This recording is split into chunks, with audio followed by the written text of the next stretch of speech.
โอ้เห็นตัวสีน้ำท่วมเบิดโอ้ยลึกพี่ลึกโอ้ที่พาไปเบิ่งฮะที่เป็นยังไงเกมกระตุกน้ำเด้อเบิ่งจับดีๆเด้อโทรศัพท์ขนาดได้อยู่มาครั้งนึงพี่น้องเลยเดือนเห็นว่าเดือนนี้เดือน10ได้เนาะเฮ้ยนี่เป็ดไก่นี่มันลอยขึ้นพี่เดือน10เนาะเดือน10รวมเบิดตกแน่ที่บ้านของเราหนึ่งบรรยากาศก็สิเป็นอย่างนี้เป็ดไก่งอยขอนนั่นเนี่ยเป็ดไก่นี่ก็ได้อันนี้เป็นหนทางเด้อพี่น้องเด้อหนทางเที่ยวปกติเส้นทางทางเที่ยวปกติโอ้ยเห็นตัวสีเลยน้ำเกือบท่วมมันท่วมไปเกือบแล้วอนงเองพี่น้องเก็บเครื่องแล้วเราก็สิพาพี่น้องไปอย่างนี้เราอนงสิท่วมแล้วเราเจอสิท่วมเลยได้นี่เราเข้าอยู่เงินได้เด้ออยู่ในตู้เด้อเขากล้องเนี่ยเอ้ยกระลาดดิเอาบ้านน้องให้น้องสิไปจัดการเลยอ๋อ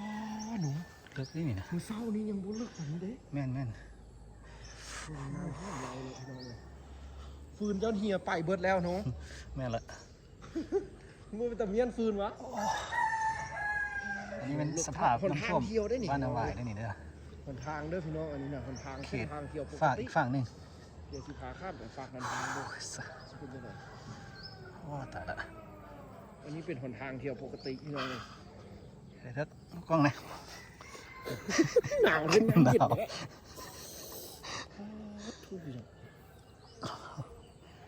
โอ้พี่น้องติดตามอยู่เมืองลาวเด้อพี่น้องเอ้ยเมืองหินเพิ่มขึ้นเทิงนี่ขึ้นเทิงวะขึ้นเทิงนี่โอ้ตายละข้าวสดๆเลยพี่น้องเอ้ย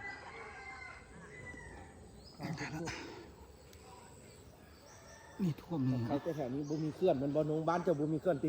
อันนี้เป็นน้ำฝนซื่อๆตินี่น้ำฝนน้ำป่าน้ำฝนน้ำป่าตกมดมือมดคืนตื่นเช้ามาเป็นอย่างที่เลยที่พากันข้ามไปเบิ้งคือแบบมันจีแห้งเลยพี่น้องเครื่องของอีกฝั่งนึงมาจอดรถไว้อีกฝั่งนึงคนเถอะรถเพิ่นมาบ่ได้เลยหมดเนี่ยบ่มีน้องๆนางเฮียงก็ไปโรงเรียนมาได้พี่น้องเดี๋ยวจะพาไปเบิ้งบรรยากาศอยู่ในโรงเรียนมันจะเป็นยังไงน้ำท่วมบ่หรือว่าบ่ท่วมจังไหนติดตามรับชมเพราะข้าวหมูเพิ่นก็ห้องอุ่นอยู่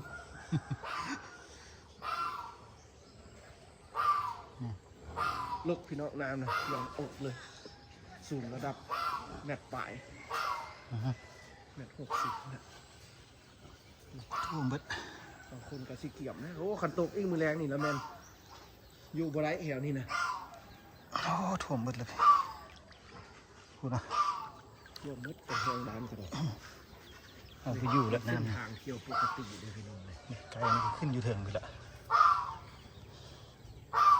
อันนี้รายงานเนินข่าวสดจากนี่ก็บ้านนาวายยานน้ำอ่ะ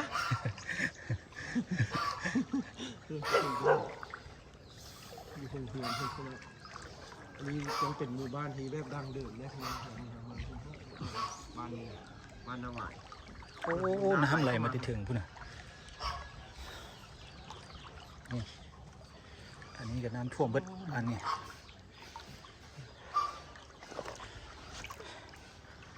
โอ้ท่วมหมดเลย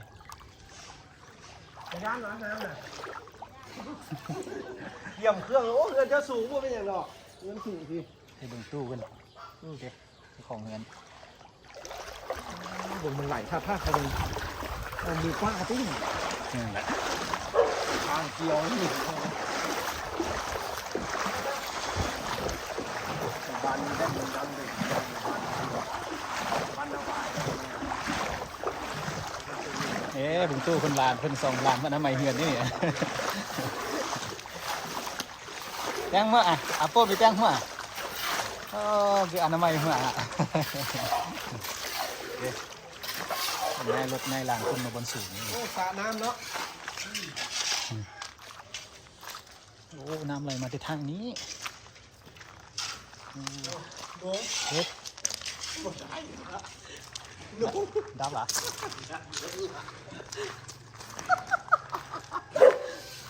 โอ้ กูลืมจับยังนี่ ขัว ยังนี่ แข่งกันดิโอ้ท่วมอ่ะ ยังเนาะจะไหนเนาะ ดีเลยชอบคนอย่างคนชอบอย่างนี้เนาะ ว่าไงไป เอาตัวซ้ำกัน โอ้โหเลยว่ามืดเลยเนาะแถวนี้เนาะ ใส่ไปละมึงมาเป็นไก่เป็นต้นเอาไว้อยู่สูงกันเลย ไปแต่ขวดสูงเนาะ แน่นเลยว่ะ เบิ่งไปแต่ขวดสูงเนาะเลย เนี่ยนี่ในตู้แนวโฮมเขาได้นี่นะ เอาน้ำใส่บุมีได้อยู่บ้านน่ะเฮ็ดจังไหนน้ำป่าบุมา ปามินาเนี่ย เฮ็ดจังไดมันจะเอาน้ำห้วยนี่แหละ เฮ็ดสิต้มสิ บ้า แกง น้ำห้วยใส่เนี่ย สิต้มสิแกงเลย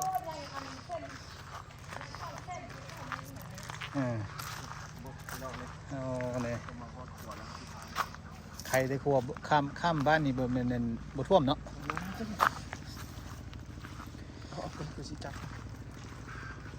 พากัน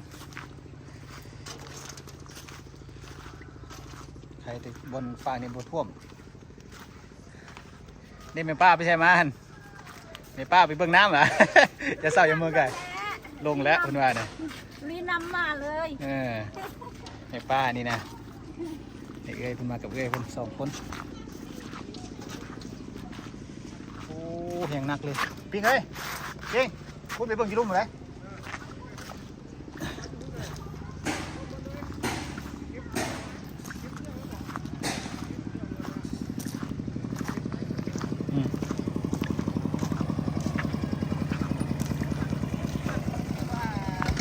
ท่วมเลยอ่ะโอ้ แต่รวยพุ่งรวย โอ้ยเครื่องคองเพิ่นว่าเครื่องคองเพิ่นอะไรไปตำน้ำเบิดเปอร์เซ็นต์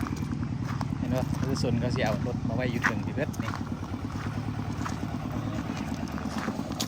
โอ้ถือว่าสมควรเนาะว่าบ้านนาวายเขาก็สูงอยู่ได้แหละแต่ว่าน้ำยังท่วมอยู่วิดน้อยเดียวนี่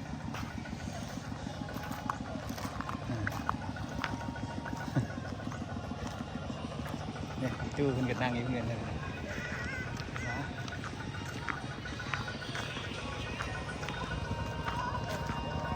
โอ้ไปพี่น้องสิพาไปเบิ่ง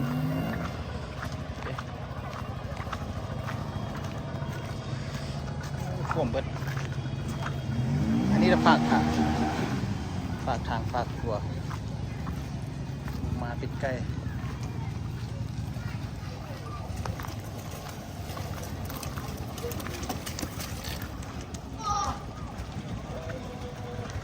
หากก็เคยเห็นอยู่บ้านนาวาหากก็เคยเห็นน้ำท่วมสูงกว่านี้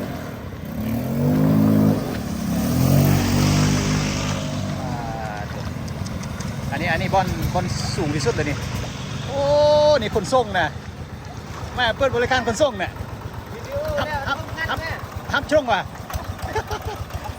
เอาส่งก้นหน่อยดิส่งได้เหมือนว่านี่บริการคนส่งนี่เนี่ยเด็กจูงรถมาละ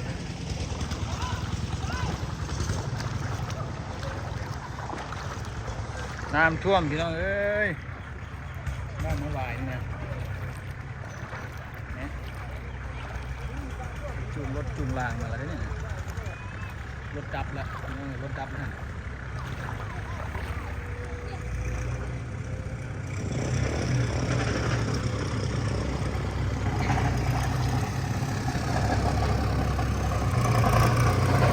มาได้ใส่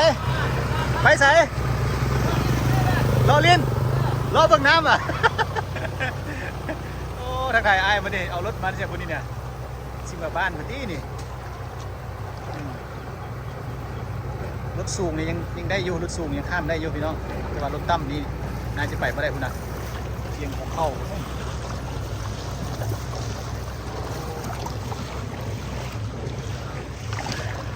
สูงนี่โอ้ยพิลึกเลย มากันลงไว้นะแม่จะแห้งไว้ ข้ามไปปะเทิกข้ามไปปะเบิ่งอีล่าด้วยสีถ่ายรูปเบิ่งกัน